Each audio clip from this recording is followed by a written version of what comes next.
Vasan TV ரசிகர்களுக்கு வணக்கம். இன்னைக்கும் தெரிந்து கொள்வோம் நிகழ்ச்சியில தெரியாத பல விஷயங்களை தெரிஞ்சுக்க போறோம். இப்ப மூளையுடைய வளர்ச்சின்னு பார்த்தோம்னா 25 வயசுல கரெக்டான ஸ்ட்ரக்சர்ல, கரெக்டான சைஸ்ல, கரெக்டான வெயிட்ல மூளை வளர்ந்துரும் அப்படின்னு சொல்றாங்க. ஆனா நமக்கு வயசாக ஒரு 80 வயசு ஆகுதுன்னு வச்சுக்கோங்க. பொதுவா 80 வயசுல ஹியூமனுடைய அந்த ஸ்ட்ரக்சரே மாறிடும். ஓரளவுக்கு அப்படியே கூன் விழுந்துருவாங்க. முதுகெலும்பெல்லாம் ஸ்ட்ரைட்டா நிக்காது. அப்படி இருந்துச்சுன்னா அதெல்லாம் ரொம்ப ரேர் கேஸ். அவங்களுடைய பாடி அப்ப யோகாலாம் பண்ணி பயங்கரமா மெயின்டெயின் பண்ணியிருக்காங்க அப்படின்னு அர்த்தம். சரி, தோராயமா ஒரு ஹியூமனுடைய வேல்யூ அப்படின்னு பார்க்கும்போது, அந்த மூளை கொஞ்சம் கொஞ்சமா அப்படியே சுருங்க ஆரம்பிச்சுருமா.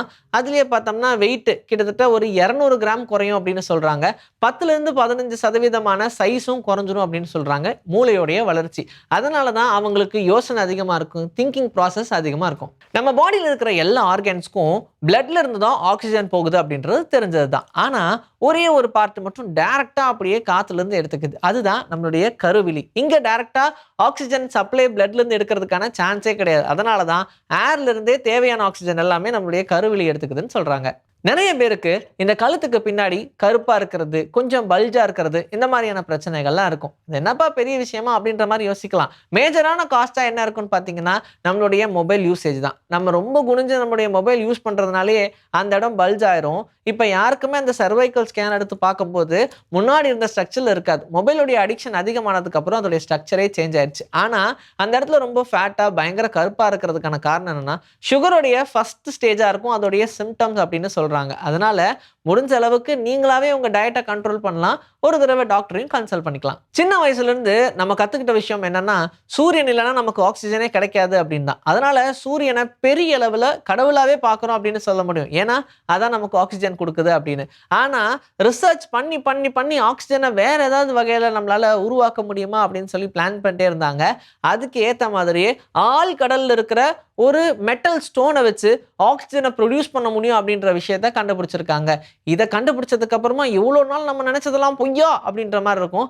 ஆனா பாருங்களேன், உச்சத்திலையும் டீப்லயும் மட்டுமே தான் ஆக்ஸிஜன் கிடைக்குது அப்படின்றத இப்ப அவங்க புரிஞ்சிருப்பாங்க. அதுக்கேற்ற மாதிரியான ரிசர்ச் எல்லாம் போய்கிட்டு இருக்கு. இது ரொம்ப தீவிரமானதுக்கான காரணம் என்னன்னா, அத சொன்னாங்களே நம்ம இங்க இருந்து மார்ஸ்லலாம் போய் வாழ போறோம்னு. அப்போ அங்க ஆக்ஸிஜன் சப்ளை ஈஸியா கிடைக்கிறதுக்கு மேபி இதுல இருந்து நமக்கு ஏதோ ஒரு வழி கிடைக்காதா அப்படின்னு சொல்லி இப்ப தேடுதல்ல மறுபடியும் ஆரம்பிச்சிருக்காங்களாம் சயின்டிஸ்ட் எல்லாம். எந்த ஸ்போர்ட்ஸ்னாலும் சரி, அதுல வின் பண்ணணும்னா ரெட் கலர்ல ட்ரெஸ்ஸஸ் போடுங்க அப்படின்னு சொல்றாங்க. எப்பா என்னப்பா இது, இருந்தாலும் நம்ம உழைக்கணும் இல்லையா அப்படின்னு சொன்னா, உழைப்புக்கேத்த ஊதியம் டெஃபினட்டா கிடைக்கும். ஆனா இந்த ரெட் கலர் போடுறது எதுக்குன்னா, அப்படிதான் நெறைய டீம்ஸ் எல்லாம் ஜெயிச்சிருக்கு அப்படின்னு சொல்றாங்க. ஈவன் தோ ஒலிம்பிக்ஸ்லயுமே ரெட் கலர் யூஸ் பண்ற டீம்ஸ் எல்லாம் நெறையவே ஸ்கோர் பண்ணிருக்கு அப்படின்றதையும் கண்டுபிடிச்சிருக்காங்க. சோ இதுக்கு மெயின் காரணம் என்ன அப்படின்னா, ரெட் கலரா இருக்கறனால அது நம்மளுடைய ஹார்ட் பீட்ட ரேட்ட ரொம்ப ஈஸியா இன்கிரீஸ் பண்ணும். அதனால வேகமும் புத்துணர்ச்சியும் அதிகமாகுது அப்படின்னு சைக்காலஜிக்கலாவே கண்டுபிடிச்சிருக்காங்க. சோ ரிசர்ச் பண்ணதுல ரெட் கலர்னா நல்லா இருக்கும் அப்படின்னு சொல்லியிருக்காங்க.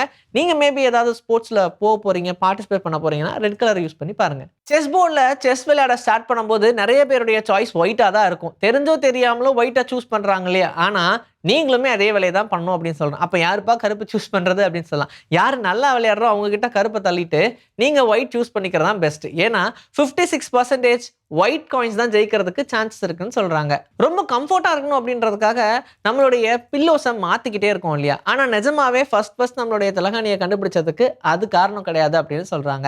இந்த பில்லோஸ் எல்லாம் ஃபர்ஸ்ட் இல்லவே இல்லை, மெட்டல் பில்லோஸா தான் இருந்திருக்கு. ஏன்னா அது உங்களுக்கு புரியணும்னு டேர்ம்ல சொல்றேன். நம்மளுடைய நெக்கை கொஞ்சம் ஹைட் ஏத்தி படுக்கணும் அப்படின்றதுக்காக தான் இருந்துச்சு. ஆனா ஃபிளாட் சர்ஃபேஸ்ல படுக்கிறது மட்டுமே தான் நம்ம பாடிக்கு நல்லது. அப்புறம் ஏன் இது பண்ணாங்க அப்படின்னு கேட்டா, அந்த காலத்துல எப்படி இருந்துச்சு? குடிசை, டென்ட் இப்படி தானே இருந்துச்சு. காதுக்குள்ள எந்த பூச்சியும் போயிடக்கூடாது.